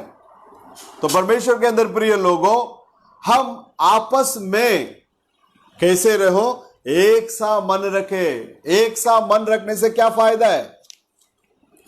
एक मन जिधर है वहां परमेश्वर आते हैं। एक मन जहां है वहां कौन आ जाते? परमेश्वर आ जाते हैं। तो परमेश्वर के अंदर प्रिय लोगों, यहां प्रेरितों के काम में एक मन होने के समय में एक घटना घटी है। मैं बता रहा हूं आपको, सुनिएगा। प्रेरितों का काम 4 अध्याय के अंदर 31वां वचन में इस रीति से लिखा है। प्रेरितों का काम 4 अध्याय 31वां वचन, उसमें किस रीति से लिखा है देखिए। वे लोग जब प्रार्थना किए, हिंदी में ऐसा लिखता है, जब वे प्रार्थना कर चुके तो वो स्थान जहां वे इकट्ठे थे हिल गया। आमीन। शास्त्र लेख हमें सिखाता है, जब वे प्रार्थना कर चुके तो वे स्थान जहां वे इकट्ठे थे हिल गया। आमीन। हालेलुया। नबी इस वचन को वर्णन करने के समय पर करता है, अब आप और मैं प्रार्थना करने के टाइम में वो जगह ना हिले। अब समझ लीजिए,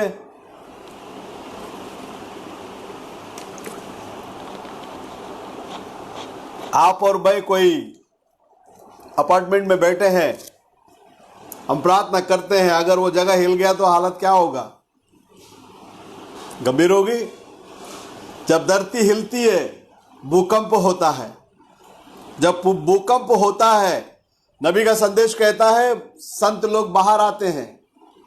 हालेलुया। तो अब हम जिस स्थान पर इकट्ठे होते हैं वो जगह हिलना नहीं है, हमें अपने आप को हिलना है। हालेलुया। हम अपने आप को हिलाकर हमारे अंदर जो परमेश्वर के लिए अप्रिय बातें जो है, उन सारी बातों को हमारे अंदर से क्या करना है? बाहर निकालना है। क्योंकि जैसा आपको और मेरे को बुलाने वाला वो पवित्र है, वैसे हमें भी क्या होना है? पवित्र होना है प्रियो। हालेलुया।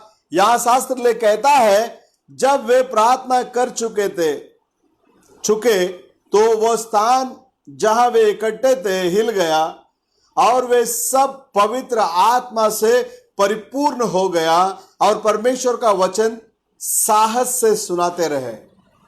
हालेलुया। तमिल में भी पढ़ता हूं इस वचन को। அவர்கள் ஜெபம் பண்ணின போது அவர்கள் கூடியிருந்த இடம் அசைந்தது, அவர்கள் எல்லாரும் பரிசுத்த ஆவியினால் நிரப்பப்பட்டு தேவ वचनத்தை தைரியமாய் சொன்னார்கள்। वे लोग जिस स्थान पर इकट्ठे हुए उस स्थान पर क्या हो गया? शास्त्र लेख हमें क्या सिखाता है? वो जगह क्या हो गया? हिल गया। आप गौर कीजिए, आपके अंदर जब पवित्र आत्मा आता है, आपके अंदर जब पवित्र आत्मा वास करता है, जब पवित्र आत्मा से बढ़कर आप चलने के समय में, पवित्र आत्मा से बढ़कर आप चलने के समय में, आप जहां कहीं भी जाते हैं प्रभु आपके अंदर रहते हैं, आपके साथ में वो रहते हैं। उस समय में क्या होता है? आपके आगे कोई भी जो ईश्वरों का स्पिरिट से जो भरा हुआ लोग होते हैं, वे लोग आपके सामने रुक नहीं सकते। आपको बराबर वो ठीक ढंग से देख भी नहीं पाएंगे। आपके अंदर जो अनाइंटिंग है, वो अनाइंटिंग उनको फटाक से क्या होता है? दिखने में आ जाता है। उस अनाइंटिंग को आपके अंदर वो देखने के बाद वो आपके सामने रुक नहीं सकता। वो यही कोशिश करेगा जितना जल्दी हो सके वहां से वो निकल जाए। कोई भी इस संसार की आत्मा इस पवित्र आत्मा के सामने रुक नहीं सकता प्रियो। सारे चीज हिल जाती है। यहां पवित्र आत्मा इनके अंदर आ गया, वो जगह हिल गया। अब ये लोग वही आत्मा में प्रार्थना करने लगे। 12वां अध्याय के अंदर मैं बता रहा हूं आपको, प्रेरितों का काम 12वां अध्याय 5वां वचन में इस रीति से कहते हैं। प्रेरितों का काम 12वां अध्याय 5वां वचन। परमेश्वर के अंदर प्रिय लोगों, मैं आप लोगों को उस अनुग्रह के संदेश के अंदर से कुछ बातों को बताने के लिए शुरुआत किया, लेकिन मसीह परमेश्वर जिस रीति से मुझे अगुवाई कर रहे हैं उस रीति से मैं आपको आज संदेश दे रहा हूं। प्रेरितों का काम 12वां अध्याय में 5वां वचन में लिखता है, जब बंदीगृह में पतरस की रखवाली हो रही थी। बंदीगृह में पतरस की क्या हो रही थी? रखवाली हो रही थी। तब परंतु कलीसिया उसके लिए लौ लगाकर परमेश्वर से प्रार्थना कर रही थी। लौ लगाकर, इसको तमिल में आप देखेंगे ஊக்கமாய்। அப்படியே பேதுரு சிறைச்சாலையில் காக்கப்பட்டிருக்கையில் சபையார் அவனுக்காக தேவனை நோக்கி ஊக்கத்தோடு ஜெபம் பண்ணினார்கள்। लौ लगाकर प्रार्थना किए। अब ये लोग जो स्थान पर पवित्र आत्मा उनके अंदर आने के बाद वो जगह हिल गया, साहस के साथ प्रभु को वचन को बताने लगे। और साथ ही साथ में यहां 12वां अध्याय के अंदर यदि आप देखेंगे शास्त्र लेख के अनुसार, यहां ये लोग लौ लगाकर जब प्रार्थना किए तो अब ये लोग प्रार्थना करने का जगह हिला नहीं, लेकिन पतरस जो स्थान पर था वो जगह हिल गया। जिसके लिए ये लोग प्रार्थना कर रहे थे। हालेलुया। यही आत्मा में आज आप और मैं बढ़कर जो प्रार्थना करते हैं, जिस व्यक्ति के लिए हम प्रार्थना करते हैं, उस जगह का हालात गंभीर हो जाती है। वहां प्रभु का सामर्थ पहुंच जाता है, वहां प्रभु का सामर्थ उन्हें छुड़ाता है, प्रभु का सामर्थ उन्हें बचाता है। कारण आपका अंदर जो है वो इस संसार से भी वो बड़ा है। अब देखिए, ये लोग प्रार्थना किए। अब 7वां वचन में कहता है, तब प्रभु का एक स्वर्गदूत आ खड़ा हुआ। देख लेना, इनका प्रार्थना, जिस व्यक्ति के लिए प्रार्थना किए, उस प्रार्थना जो व्यक्ति के लिए वो लोग प्रार्थना कर रहे थे, वो व्यक्ति जो स्थान में है, वो स्थान में कौन आ गया? प्रभु का दूत आ गया। हालेलुया। ये वचन को 100% हम लोग विश्वास करना चाहिए। ये वचन को हम लोग क्या करना चाहिए? 100% हम लोग क्या करना चाहिए? विश्वास करना चाहिए। प्रियो, प्रभु यीशु मसीह के नाम से हम जब कभी भी प्रार्थना करते हैं, हमारा प्रार्थना का उत्तर हमारा प्रभु देते हैं। आज भी वो जिंदा है प्रियो। अब वहां देवदूत आ गया और उस कमरे के अंदर क्या आ गया? प्रकाश आ गया। हालेलुया। 4 अध्याय में हम लोग देखते हैं, वे लोग प्रार्थना किए, पवित्र आत्मा आ गया, वो जगह हिल गया। अब 12वां अध्याय के अंदर हम देखते हैं, वो लोग साहस के साथ में, अपना उन्माद के साथ में क्या किए? प्रार्थना किए। हालेलुया। यहां शास्त्र लेख कहते हैं, वे लोग क्या किए? 5वां अध्याय के अंदर लौ लगाकर परमेश्वर के साथ में क्या किए? प्रार्थना किए। लौ लगाकर जब प्रार्थना किए, वहां देवदूत आ गया और उस स्थान पर क्या आ गया? ज्योति आ गई। आज इस संदेश को ऑनलाइन सुनने वाले मेरे प्यारे भाइयों और बहनों, आपका वो प्रार्थना बहुतों के जीवन के अंदर देवदूत को उपस्थिति में ला सकता है। बहुतों के जीवन के अंदर, बहुतों की जिंदगी जो अंधकार से भरी हुई है, उनके जीवन के अंदर ज्योति को ला सकता है। जैसे आज आप और मैं उस ज्योति में हैं, उस ज्योति के साथ चल रहे हैं, वही ज्योति उनके जीवन के अंदर में भी कार्य कर सकता है। यहां 12वें अध्याय के अंदर लोग प्रार्थना कर रहे हैं, वहां बंदीगृह के अंदर देवदूत आ गया और वहां प्रकाश भी उदय हुआ। और उसके बाद पतरस को फसली में मारकर उसे उठाया। जैसे हमने रोमियो में पढ़ा, उठ, अब उठने का समय आ गया। जैसे हम जकरिया में पढ़ा, उठ, अब क्यों सो रहा है? ये उठने का समय आ गया। पतरस सोया पड़ा था, वहां देवदूत आकर क्या कर रहा है? उठा रहा है प्रियो। वो तुरंत उठ गया। 7वां वचन कहता है, वो तुरंत क्या हो गया? उड़ गया और सारी बंधनें गिर गई, सारी जंजीरें गिर गई। हालेलुया। लेगियोन के सामर्थ्य से पीड़ित हुआ व्यक्ति को जंजीर से लोग बांधे रखे थे। परमेश्वर के अंदर प्रिय लोगों, जब मसीह का प्रकाश एक व्यक्ति के जीवन में आता है, तो सारी जंजीरें क्या हो जाती है? टूट जाती है। हालेलुया। हमारा खुदा का सामर्थ के सामने इस दुनिया का कोई भी जंजीर आपको पकड़कर या बांधकर रख नहीं सकता। लोग घर के अंदर बैठकर लवलीन होकर प्रार्थना कर रहे थे, वहां जंजीर टूट गई, वहां जंजीर ऑटोमेटिकली गिर गया। परमेश्वर के अंदर प्रिय लोगों, जो कोई पाप करता है वो पाप से क्या हुआ है? बंधा हुआ है। पुत्र ने छुटकारा दिया तो सचमुच का छुटकारा।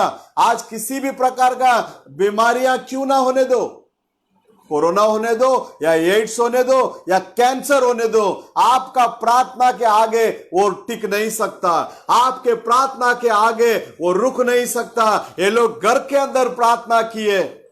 हालेलुया। आजकल बहुत सारे लोग प्रार्थना के नाम पे ड्रामा कर रहे हैं। हमें वो नहीं, हमें जो प्रार्थना करना है विश्वास के साथ में करना है, बंद कमरे में करना है, और प्रभु आपका प्रार्थना को सुनता है। आप जिन व्यक्ति के लिए भी प्रार्थना करते हैं उन्हें वो चंगा करता है, उन्हें वो चंगा करता है। आज भी वो खुदा जिंदा है, जीवित है। हाँ परमेश्वर के अंदर प्रिय लोगों, यहां शास्त्र लेख कहता है वहां देवदूत आ गया। प्रार्थना यहां चल रही है। आप तो बहुत सारे गवाहियों को सुने होंगे अपने कलीसिया के अंदर, हम लोग यहां से प्रार्थना करते हैं, खुदा राजस्थान में लोगों को बच्चा देता है। हम यहां से प्रार्थना करते हैं, खुदा बाप हम जिनके लिए भी प्रार्थना किया उन लोगों को वहां चंगाई देते हैं। आज भी वो परमेश्वर हमारे साथ में है प्रियो। अब देखिएगा, अब दूत उसको देखकर तू अपने कमर बांध ले। ए मन, कमर क्या कर ले? बांध ले। वेट लिफ्टिंग किधर टूर्नामेंट चला रहेगा तो आप लोग देखे हुए रहेंगे। मैंने देखा है, अपने आंखों देखा हाल। वो वेट लिफ्टर लोग उस वेट को उठाने से पहले अपने कमर को एकदम कसकर बेल्ट से क्या किए रहते हैं? बांधे रहते हैं। तो यहां बोलता है कि तू क्या कर? कमर को बांध ले। पतरस के पास यह आवाज आता है कि तू कमर को क्या कर ले? बांध ले। तो परमेश्वर के अंदर प्रिय लोगों, आज परमेश्वर हमारी ओर आवाज देकर पुकारता है, ये बहुत से दबे हुए लोग हो, तुम सब मेरे पास आओ, मैं तुम्हें विश्रांति दूंगा। आमीन। तो यहां हमें कमर बांधने के लिए क्या देता है? देखिए परमेश्वर के अंदर प्रिय लोगों, एफेसियों का किताब के अंदर से कुछ बातों को मैं पढ़ना चाहूंगा ताकि ये वचन आपको समझ में आए। एफेसियन 6वां अध्याय के अंदर कमर में बांधने के लिए प्रभु क्या देते हैं देखिए। इसमें 13वां वचन से मैं पढ़ता हूं। एफेसियन 6:13 से मैं पढ़ता हूं। यहां लिखता है,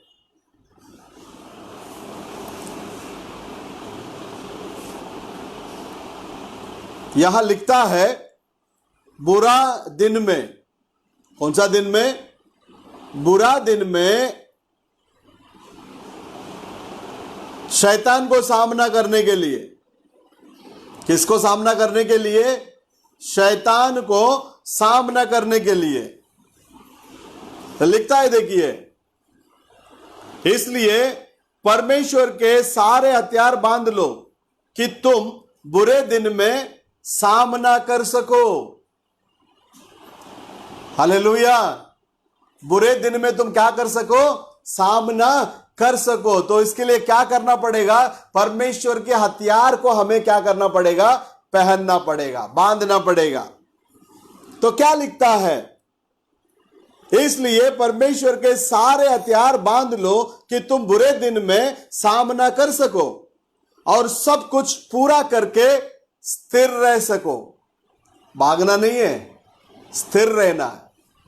हालेलुया। बीच में मुंबई के अंदर जो बहुत बारिश हो रही थी, उस समय में व्हाट्सएप फेसबुक में एक जाड़ बहुत दिख रहा था, आप लोग भी देखे रहेंगे। ऐसी हवा का झोंका चल रहा था, उस हवा के झोंके में वो जाड़ डांस कर रहा था। लगभग जैसा झोंका आ रहा है उस तरीके से वो जाड़ भी क्या कर रहा है? घूम रहा है, कभी इधर कभी उधर, कभी इधर कभी उधर, कभी इधर कभी उधर, लेकिन वो टूटकर गिरा नहीं। वो अपना स्थान को छोड़ा नहीं, अपने स्थान में स्थिर खड़ा था। हालेलुया। क्यों वो गिरा नहीं? क्योंकि उसका जड़ जो है बहुत ही गहराई के अंदर था, इस वजह से वो हवा का झोंका उसको गिरा नहीं सका। तो धर्मी जन, शास्त्र लेख कहता है उस ताड़ के जाड़ के समान वो बढ़ेगा। ताड़ गोला जो हम गर्मियों में खाते हैं बदन को ठंडा रखने के लिए। हाँ परमेश्वर के अंदर प्रिय लोगों, ये जाड़ का भी जड़ जो है एकदम मजबूत गहराई के अंदर जाना जरूरी है। मसीहत के अंदर बहुत गहराई में जाओ, इतना गहराई में जाओ ताकि आप अपने आप को भूलकर मसीह में समा जाकर हमेशा हमेशा रहने के लिए। हालेलुया। यहां शास्त्र लेख हमें सिखाता है, इसलिए परमेश्वर के सारे हथियार बांध लो कि तुम बुरे दिन में सामना कर सको और सब कुछ पूरा करके स्थिर रह सको। स्थिर रहना है हमें, यहां वहां दौड़ना नहीं है। कोई भाषा को महत्वपूर्ण देकर भागता है, कोई शब्दों को क्या करता है, एक शब्द को पकड़कर उसके ऊपर फोकस करके भागता है। ऐसे नहीं। 66 किताब के अंदर जितने भी वचन दिया गया है वो सारा वचन मेरे लिए, आपके लिए, हम सबके लिए है। हालेलुया। लेकिन हमारी जिंदगी को बदलने के लिए ये 66 किताब नहीं, एक वचन काफी है। इसका मतलब यह नहीं है कि ये 66 किताब को छोड़ दो, पढ़ना है।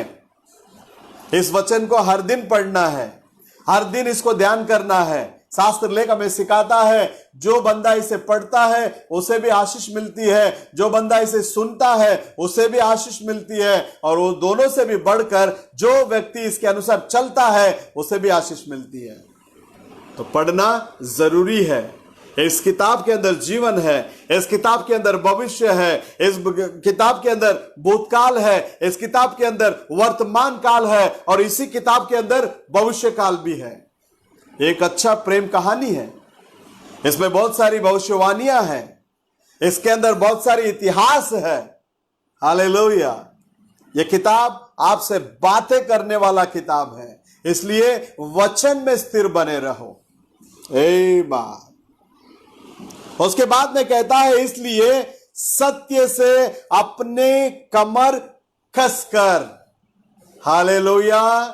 वहां परमेश्वर का दूत उस जेल के अंदर आकर, उस बंदीगृह के अंदर आकर पतरस से बात करता है, उठ अपने कमर क्या कर ले, बांध ले। कैसे बांधेगा वो?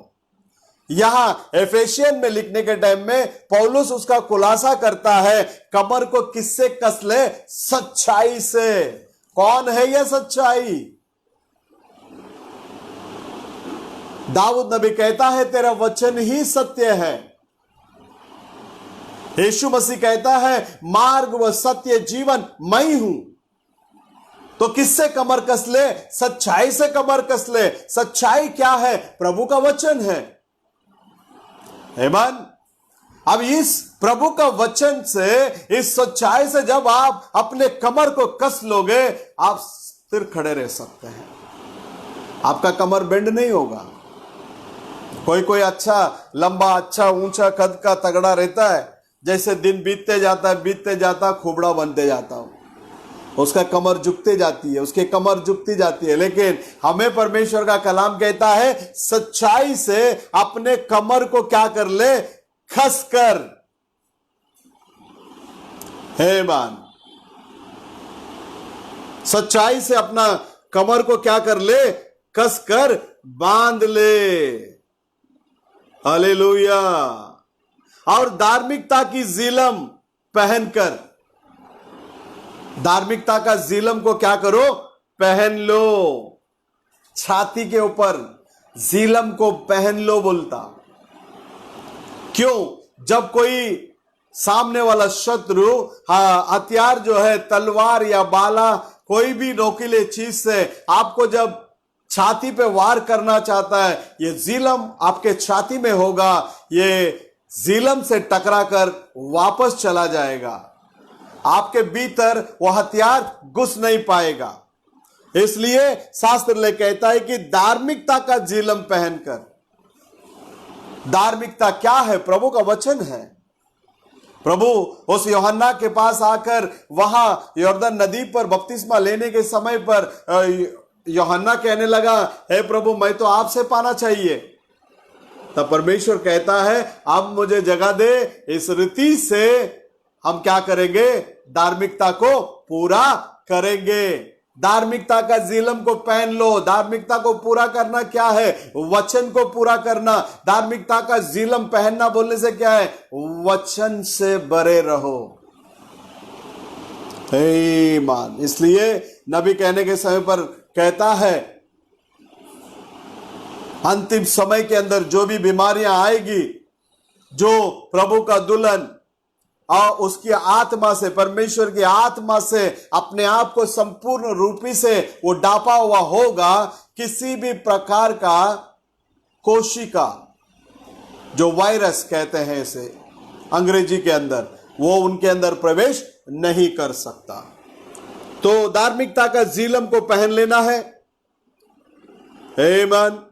और उसके बाद में कहता है, और पावों में मेल का सुसमाचार। आमीन। यहां आप देख सकते हैं जीलम, वहां देवदूत आकर उसका कमर कसने के लिए बोला। 12वां अध्याय 8वां वचन पढ़ रहा हूं। उसके बाद में बोलता है कि तेरा जूतियों को पहन ले। क्या पहन ले? जूतियों को पहन ले। अब ये जूतियां क्या है? यहां 15वां वचन में एफेसियन 6:15 में कहता है, और पावों में मेल के सुसमाचार। हालेलुया। मेल के सुसमाचार की तैयारी के जूते पहनकर। आमीन। मेल के तैयारी की जूते पहनकर, सुसमाचार वाली जूते पहनकर तू क्या कर? हमें तत्पर रहना है। प्रभु ने अपने शिष्य लोगों को कहने के समय पर कहा, सारे जगत को सुसमाचार प्रचार करो। सारे सृष्टि को सुसमाचार क्या करो? प्रचार करो। सुसमाचार के बिना हम उद्धार के अंदर क्या नहीं कर सकते? आ नहीं सकते। सुसमाचार, शुभ संदेश। अब यहां पतरस अपने जूतियों को क्या कर लिया? पहन लिया। फिर दूत उसको देखकर, तेरे वस्त्र को तू क्या कर ले? ओढ़ ले और मेरे पीछे आ जा। हालेलुया। वस्त्र को ओढ़ ले और मेरे पीछे क्या कर? हो ले। परमेश्वर जो है, जो आपको वस्त्र देता है, शैतान जो है वो आपको बिना वस्त्र का देखना चाहता है। जैसे उसने आदि में हव्वा के साथ में किया, उसने उसका वस्त्र को हटा दिया। महिमा से भरे हुए थे, महिमा में वस्त्र से वो लोग भरे हुए थे। वे लोग पाप के अंदर गिरने के वजह से उस महिमामय वस्त्र उनसे क्या हो गया? चला गया। लेकिन यहां परमेश्वर आपको वस्त्र देता है। वस्त्र को ओढ़ ले बोलता है। हालेलुया। वस्त्र को ओढ़ने के बाद मेरे पीछे आ। परमेश्वर ये नहीं कहा कोई संस्था में जाकर जुड़ जा। परमेश्वर ने ये नहीं कहा